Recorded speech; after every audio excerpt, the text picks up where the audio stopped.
How to make a seafood salad. You'll need a variety of seafood such as cooked shrimp, crab meat, and/or cooked lobster meat, along with fresh vegetables like lettuce, cucumber, cherry tomatoes, and red onion.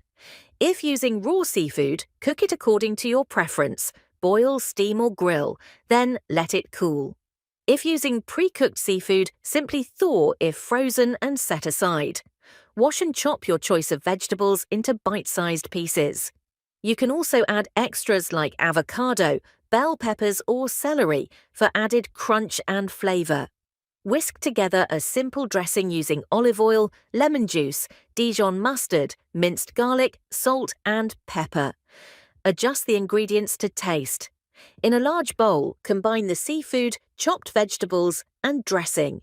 Gently toss until everything is evenly coated. Refrigerate the seafood salad for at least 30 minutes to allow the flavors to meld together. When ready to serve, divide the seafood salad into individual bowls or plates. Optionally, garnish with fresh herbs like parsley or dill for added freshness. Serve the seafood salad as a refreshing appetizer or light main dish. It's perfect for a summer meal or anytime you're craving a light and flavorful seafood dish.